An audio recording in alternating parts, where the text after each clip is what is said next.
Menuju usia 5 abad, kota Jakarta masih ada sejumlah tantangan yang dihadapi ibu kota. Jakarta Future Festival mengulik arah pembangunan hingga masa depan Jakarta. Apa saja yang perlu dan akan dilakukan untuk menjawab berbagai tantangan di masa yang akan datang? Adalah kita mencoba memproyekkan sesuatu di masa depan untuk mengatasi berbagai macam masalah yang ada di Jakarta dan kemudian melompat ke depan. Sehingga buat Jakarta sebagai kota yang ingin kita jadikan sebagai penghela ekonomi Indonesia, pembangunan di Indonesia, meletakkan Indonesia dengan satu daya saing yang bagus ke depan.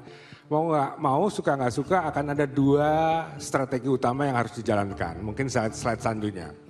Strategi pertama adalah menyelesaikan PR-PR yang kita punya. A lot of homeworks, ya, ada banjir, macet, polusi, masalah-masalah demografi.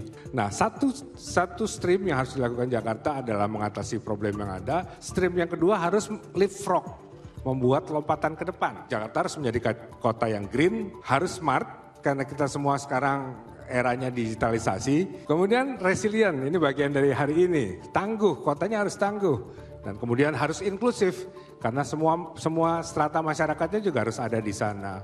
Nah, terakhir sustainable, ya. Nah, dalam perjalanan untuk merancang strategi bagaimana kita bisa menggunakan teknologi, mengelevasi teknologi menjadi sumber dalam pengambilan keputusan dan strategi pembangunan ke depan, maka tidak cukup hanya bertumpu pada organisasi yang sifatnya konservatif.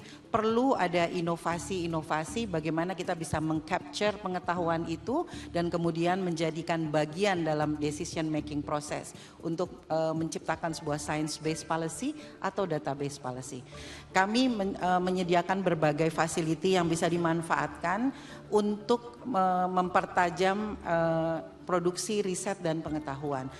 Bagaimana produksi yang sudah ada kita reproduksi kembali, jadi produksi dan reproduksi pengetahuan. Di sisi lain banyak pengetahuan yang berasal dari warga dan inisiatif yang juga bisa kita bahas dan diskusikan untuk menjadi sebuah pengetahuan baru. Itu adalah makna dari produksi dan reproduksi pengetahuan.